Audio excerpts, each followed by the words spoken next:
हरियाणा प्रदेश में विधानसभा चुनाव का बिगुल बजा हुआ है, तो वहीं सभी पार्टियों के नेता अपने अपने उम्मीदवारों का प्रचार प्रसार कर रहे हैं। दिल्ली से पूर्व सांसद प्रवेश वर्मा सोनीपत पहुंचे हैं। प्रवेश जी, किस तरह की बीजेपी की हरियाणा प्रदेश में तैयारी है?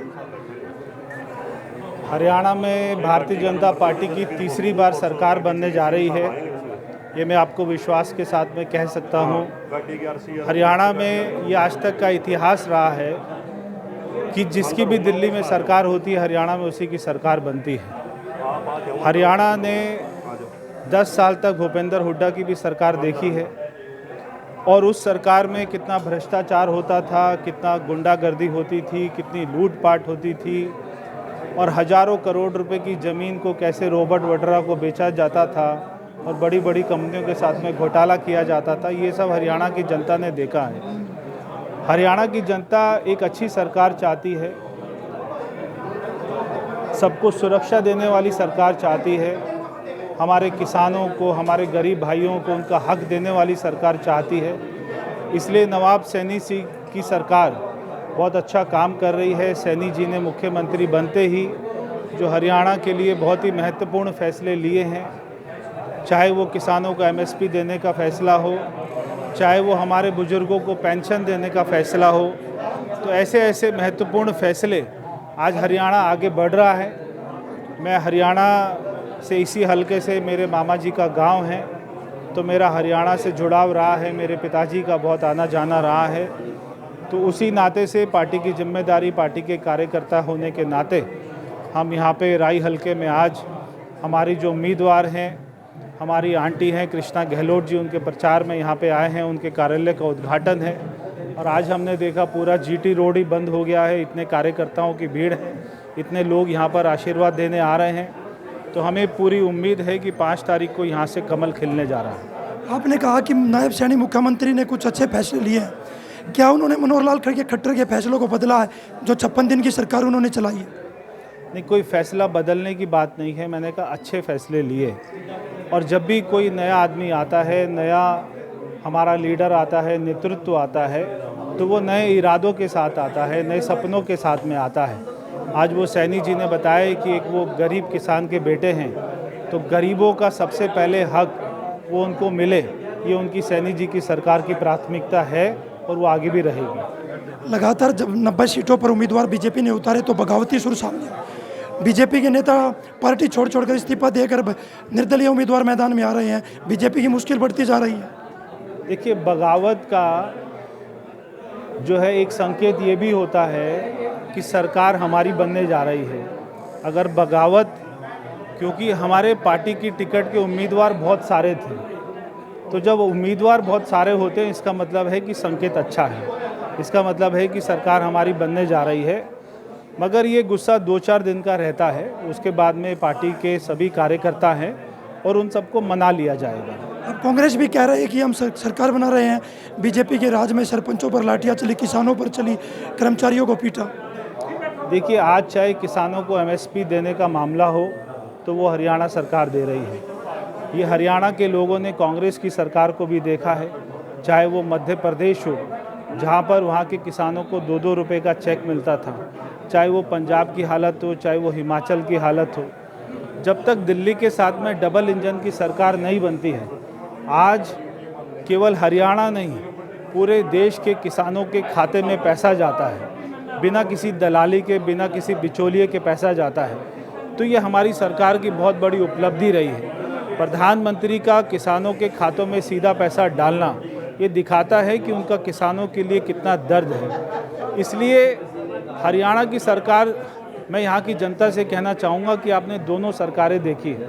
पहले की सरकार की गुंडागर्दी भी देखी है, भ्रष्टाचार भी देखा है कि केवल हुड्डा परिवार ने अपने खानदान का पेट भरने के अलावा यहाँ के गरीब किसानों की चिंता कभी नहीं करी। तो केवल बातें करने से कुछ नहीं होता, केवल सपने दिखाने से कुछ नहीं होता। जब आपको सत्ता मिली थी तब आपने कोई काम नहीं किया। आज हमको ये सरकार चलाने की जिम्मेदारी है, हमने अच्छे काम किए हैं, हम केवल उसी बलबूते पर यहाँ की जनता से आशीर्वाद मांग रहे हैं। प्रवेश जी, आप दिल्ली से एक बड़े नेता हो बीजेपी के। अरविंद केजरीवाल जेल से बाहर आए, आतिशबाजी करते हुए दिल्ली पुलिस ने एक मामला दर्ज किया। देखिए, बहुत ही दुर्भाग्य है कि जब हमारी रामनवमी की बात होती है जब कोई दिवाली की बात होती है, हिंदू पूजाओं की बात होती है, तो दिल्ली सरकार पटाखों पर बैन लगा देती है। मगर उन्हीं के पर्यावरण मंत्री जब केजरीवाल बाहर आते हैं तो पर्यावरण मंत्री के सामने वहाँ पे पटाखे जलाकर ये लोग आज तक दिल्ली का प्रदूषण तो कम नहीं कर पाए, मगर दिल्ली के प्रदूषण को और आगे बढ़ाने का काम कर रहे हैं। तो सरकार अगर खुद ही अपने कानूनों का, सारे नियमों का उल्लंघन करे तो फिर ऐसी सरकार के ऊपर में तो कोई कार्रवाई होनी चाहिए। अब लगातार एक आम आदमी पार्टी के नेता कहते हैं कि करके हमारे सभी नेता बाहर आ चुके हैं, और जिस तरह बीजेपी, ईडी और सीबीआई का दुरुपयोग कर रही है वो बिल्कुल गलत है। देखिए, बाहर कैसे आ रहे हैं, कोई भी बड़े से बड़ा अपराधी होता है उसको भी बेल तो मिल ही जाती है। तो बाहर कैसे आ रहे हैं कि कोर्ट कहती है ना तुम किसी फाइल पर साइन कर सकते, ना तुम अपने ऑफिस जा सकते, ना कोई मीटिंग अटेंड कर सकते, और उसके ऊपर भी 10 लाख रुपए का उनके ऊपर में जो अपना वो लगाया है पेनल्टी।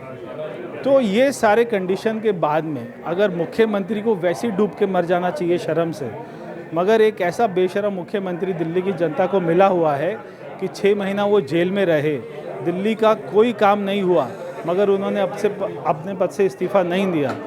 हमने देखा इतिहास, चाहे वो कांग्रेस रही हो, चाहे भारतीय जनता पार्टी रही हो, चाहे अगर कोई भी खुदगर्ज ऐसा लीडर होता था, उसके ऊपर में कोई भी आरोप लगता था तो वो इस्तीफ़ा देता था, और वो जब सारे इल्ज़ाम ख़त्म होते तो उसके बाद में वो अपनी कुर्सी पर बैठता था।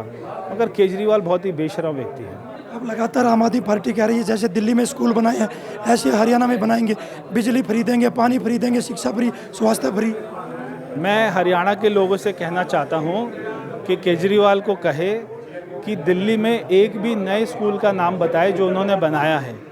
जो पुराने स्कूल चल रहे थे जिनमें अच्छी खासी बिल्डिंग थी, उनमें नई नई बिल्डिंग बनाकर वो ये दिखाते हैं कि हमने नए स्कूलों की क्रांति लाए हैं, मगर एक भी नया स्कूल, आज उनके पास में 50 से स्कूलों के प्लॉट वहाँ पर पड़े हैं, मगर एक भी नया स्कूल आज तक ये सरकार नहीं बना पाई है।